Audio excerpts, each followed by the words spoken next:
el plato fuerte.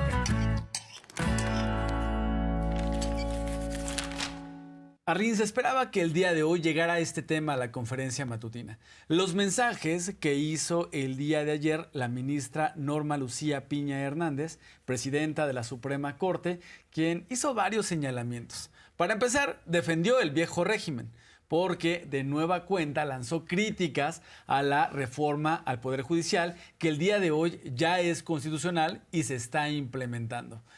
Norma Piña, pues, acusó de una campaña de agresiones, descalificaciones, amenazas desde el poder. Así lo dijo la ministra Piña y el día de hoy la presidenta Claudia Sheinbaum reaccionó, pero se dijo mucho y hubo muchos símbolos el día de ayer en su segundo y último informe de labores de la ministra presidenta Norma Piña, porque no asistieron pues muchos legisladores, no asistieron representantes importantes de los tres poderes. La ministra Piña, como en otros eventos, se está quedando sola, ¿no crees, Arlín? Y es que cómo no va a defender al viejo régimen si fue ese mismo viejo régimen quien la puso en ese espacio. No solo ella, sino a varios ministros que están por ahí, y eso sin contar a los magistrados y a los jueces que se encuentran también gracias a los dedazos, a los negocios del viejo régimen, y que cómo no van a estar en contra, Miguel, si ya se les acabó el negocio donde vendían juicios, donde vendían amparos, donde hacían negociaciones para sus amigos. Caso de ello, pues fue las cuentas de la esposa de Genaro García Luna, recordemos este caso tan polémico, o también los infinitos amparos que ha tenido Ricardo Benjamín Salinas Pliego. Pues claramente están molestos porque ya se están quedando la oposición, la derecha, se está quedando sin la aprobación del pueblo para gobernar, se están quedando están teniendo minoría en el poder legislativo, y lo último que les quedaba, pues también ya se les va, Miguel. Vamos a ver cómo se menciona. Se impulsó la reforma judicial de 2024 y desde entonces se volvió una práctica generalizada violar abiertamente las suspensiones dictadas por los jueces federales en contravención directa de la Constitución, desestimar la autoridad del Poder Judicial Federal y de los jueces y magistrados en particular. También se volvió una práctica recurrente amenazar a jueces, magistrados y ministros con persecuciones penales y juicios políticos. ¿Por qué? ¿Qué conductas consideraron esos actores políticos que ameritaron la amenaza persecutoria y punitiva a los jueces federales de México? Por resolver casos de formas que consideraron contrarias a sus deseos e intereses. No soy solo yo, sino incluso también la academia y los organismos internacionales, quienes advierten que todas estas campañas en contra de las y los juzgadores federales constituyeron amenazas y ataques a la independencia judicial y, consecuentemente, una muy peligrosa práctica antidemocrática. Y es que claramente iba a dedicar su informe de actividades a dar las últimas patadas de ahogado, porque realmente ¿qué podría informar? ¿Podría informar a la gente la cena que tuvo con Alito? ¿Podría informar a la gente la vez que quiso cambiar las reglas utilizando la propia reforma constitucional del Poder Judicial para cambiar el juego en la votación y que pudiera pasar la reforma del ministro Alcántara Carranca? Realmente, usted dígame si reconoce alguna acción que ha cambiado la historia del Poder Judicial bajo la presidencia de Norma Piña. Pues probablemente nada o muy poco. Un segundo informe de actividades de Norma Piña con mensajes fuera de la realidad. Escuchábamos la ministra que decía en este mensaje que parte de los motivos de la persecución que hubo contra jueces en el gobierno del expresidente López Obrador, en el gobierno de la presidenta Claudia Sheinbaum, es que los jueces se opusieron a iniciativas que impulsó el gobierno de la transformación. Lo dio a entender de esta manera Norma Piña, pero fuera de la realidad, porque pareciera que no existen los sabadazos, que no existieron los sabadazos, que no se defendió a los dueños del dinero para que no pagaran impuestos. Pareciera que no existió el 50% del nepotismo. Se decía, defiende la carrera judicial. ¿Cuál carrera judicial? La carrera judicial es tener un pariente como juez, magistrado o ministro para poder aspirar a algún cargo en el Poder Judicial. O haber sido panista. O haber sido miembro de algún partido político al fin, al partido que haya llevado al ministro al gobierno, porque no perdamos de vista que los ministros representan a las cúpulas del poder político y a las cúpulas del poder económico. Ellos, estos poderes los llevaron a la Suprema Corte. Y hoy la presidenta Claudia Sheinbaum descarta que haya habido alguna amenaza por parte del poder ejecutivo, tanto en el gobierno del presidente López Obrador como en su gobierno, y descarta los señalamientos de Norma Piña y lo que pide, lo que recordó que debe de haber en los ministros, en la Suprema Corte y en todo el Poder Judicial es la transparencia, porque no se pueden poner la camisa de yo defiendo al INAI, salir a marchar, una playerita y una bandera rosa, y las acciones, las decisiones que se toman al interior de la Suprema Corte se quedan en el anonimato, en la oscuridad. Lo que sucede que en el último gobierno, en el gobierno pasado, pues se expuso lo que pasaba al interior de la Suprema Corte. ¿Cuándo se enteraba la gente, el pueblo de México, de las decisiones de los ministros que decidían guardar en una gaveta de su escritorio un expediente del pago millonario de impuestos de un gran empresario de nuestro país? Eso no se exponía y eso quedó en evidencia desde el gobierno pasado. La presidenta Claudia Sheinbaum reitera que lo que debe de haber en la Suprema Corte, además de congruencia, es transparencia. Así lo comento. Es falso que haya habido amenazas desde el Ejecutivo. Una persona que trabaja en el Poder Judicial también son servidores públicos y requieren transparencia. Pues no se puede, por un lado, estar defendiendo el INAI por la transparencia y, por otro lado, ser oscuros en las decisiones que se toman en el Poder Judicial. Lo que sí se ha hecho es hacer pública algunas decisiones que se toman de casos en donde, por ejemplo, se dan amparos a delincuentes o casos en donde la Corte decidió legislar contrario a todas sus funciones. Y es que León cree que todos son de su condición. Cuando hablan de que existió coerción, es pues lo que ellos hacían, lo que siguen haciendo. El día de hoy la presidenta habla de cómo el Poder Judicial, el actual, el que usted conoce, o que incluso apenas tenemos poco conociendo porque estaban en lo oscurito, representan al viejo régimen de privilegios.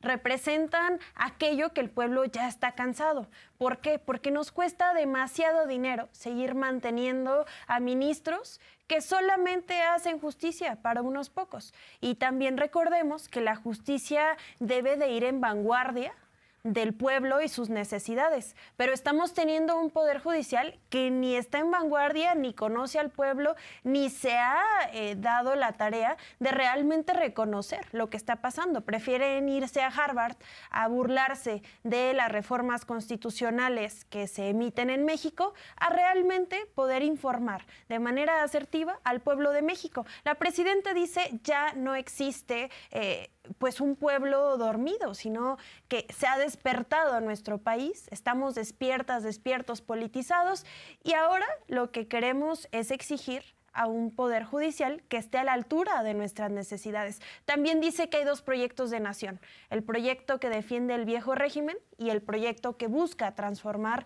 y ir con el pueblo. Vamos a escucharlo. El Poder Judicial y particularmente una parte de los ministros y ministras de la Corte, pues representan el régimen de corrupción y privilegios que había antes. Y eso es lo que están defendiendo. Y ahora, pues la transformación llegó también al Poder Judicial, por voluntad del pueblo de México. Claro que el pueblo lo sabía y por eso votó así.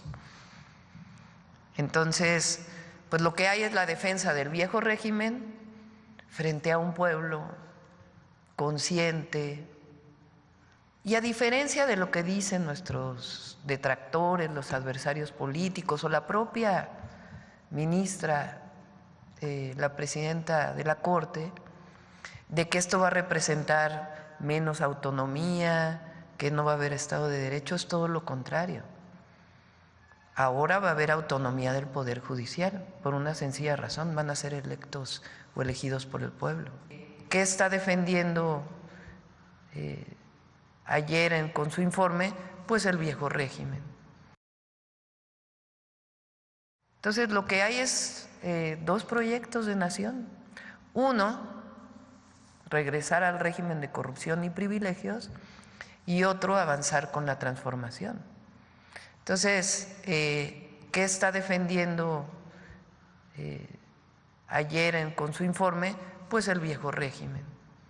Entonces, es falso que haya amenazas. Eso, lo que sí es que tiene que haber transparencia en el actuar de las y los jueces, y también los primeros que tienen que cumplir con la Constitución son ellos. Los primeros que tienen que cumplir con las leyes son ellos. Y no se puede estar utilizando la ley de amparo para liberar delincuentes, incluso la delincuencia organizada. Entonces, cuando se hace público eso y se denuncia al Consejo de la Judicatura, pues no es ninguna amenaza, es sencillamente decir lo que está pasando y acciones que no son acordes con la ley de las y los jueces, pues que también puedan ser sancionadas. Por eso ahora se está planteando el Tribunal Judicial, exactamente. Y alguna de las cosas que más molesta que sucede en el Poder Judicial del antiguo régimen es los abusos que se cometen desde el poder. Arlene, además de la pobre justicia, la falta de justicia que había en el Poder Judicial, que hay en el Poder Judicial, esa carencia de justicia para los mexicanos y solo para unos cuantos, quienes tenían dinero para comprarla, son los lujos y los abusos. Ministros que ganan más de $500,000 al mes con todas las prestaciones que tienen, y eso sí, gano miles de pesos al mes y me tienen que pagar la comida en el restaurante de lujo que yo elija, teléfonos de alta gama, presupuesto para tener equipo de trabajo, porque a pesar de que gano millones al año, necesito un equipo de trabajo que me ayude a hacer mi trabajo, lentes, seguridad en sus casas. ¿Te acuerdas? Los vuelos. De verdad se daban una vida de jeques los ministros. Y eso tampoco estaba a la luz en el gobierno pasado. Un poder judicial costoso, fuera de la realidad de nuestro país, con privilegios que no tiene ningún otro trabajador en este país. Eso fue lo que se defendió en el mensaje de la ministra Norma Piña, el viejo régimen. Y también salió el tema de la carrera al Poder Judicial. Dicen, no, es que están acabando con la carrera judicial. Ya no va a haber jueces, magistrados y ministros de carrera judicial. Es falso, eso es falso. Lo que se quiere acabar es con la corrupción que había, lo que hablamos del nepotismo. La carrera judicial que ellos defienden es tener un pariente en el Poder Judicial para poder aspirar a un cargo. Y no es un invento, ¿eh? Se documentó cantidad de veces en notas periodísticas que los jueces, los exámenes de oposición eran vendidos, se vendían. Y curiosamente quien llegaba a un cargo pues era familiar, amigo de la autoridad judicial en turno. Esa corrupción es la que se quiere acabar y que los ciudadanos elijan a personas honestas, incorruptibles. Y en esto se está avanzando. Así lo comentó la presidenta. ¿Cuál carrera judicial si 50% de los que trabajan en el Poder Judicial son primos, hermanos, cuñados, hijos, sobrinos, amigos y todo lo demás? O sea, dicho por ella misma. Sí, claro. Entonces, lo que queremos acabar es con esa corrupción. Entonces, se defiende mucho la carrera judicial. ¿Y cómo explican entonces el nepotismo? Dicho por el propio mexicanos, por la corrupción. Que por cierto ya están formando su nuevo partido. Dicho por ellos mismos, el documento que escribieron, que publicaron, se llamó, ¿qué? el poder familiar. No vamos a afectar ningún derecho laboral de ningún trabajador. Se hizo el cálculo de cuánto requiere realmente el Consejo de la Judicatura y el Poder Judicial y está establecido en ese monto, pero que sepan las y los trabajadores que, como dice la Constitución, van a ser respetados todos sus derechos laborales. Y el día de hoy, en los avances en este sentido, hacia los registros que han existido para personas juzgadoras, el coordinador de Política y Gobierno de Presidencia, exministro Arturo Saldívar, dio el informe sobre los avances que han existido en la elección de personas para participar en la elección del Poder Judicial. En este caso son 18,447 personas inscritas y el 15 de diciembre van a emitir la lista de las personas que efectivamente lograron cumplir con todos sus documentos y el 31 de enero hay que estar atentos a estas fechas para poder estar dándole seguimiento a nuestros próximos juzgadores. 31 de enero se hará el listado, se publicará este listado de las personas que podrán participar en la elección que se emitirá el 1 de junio de 2025 para que por primera vez en la historia podamos elegir a las personas que impartirán la justicia de este país. Vamos a escucharlo. Estamos en la etapa de verificar los requisitos de elegibilidad. Hasta este momento llevamos un 84% de avance en la revisión. De las 18,447 personas inscritas, se han revisado 15,533 expedientes y nos faltan por revisar 2,914.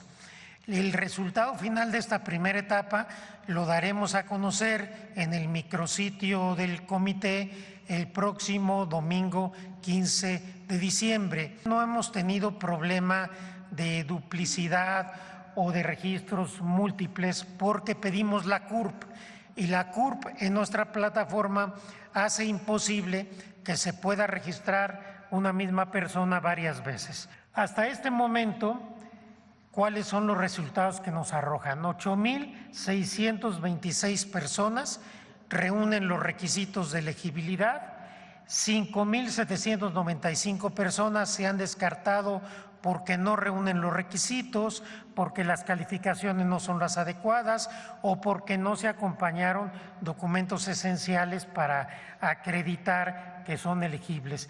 Y estamos en observación 1,112 personas.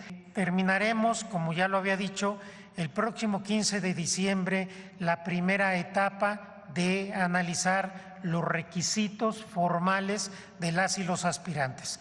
A partir del próximo lunes, el Comité de Evaluación tendrá la tarea muy complicada de ir buscando los mejores perfiles. Esta segunda etapa, que empezará el lunes próximo, nos va a permitir escoger los finalistas o las finalistas, por decirlo de alguna manera, quienes irán a las entrevistas.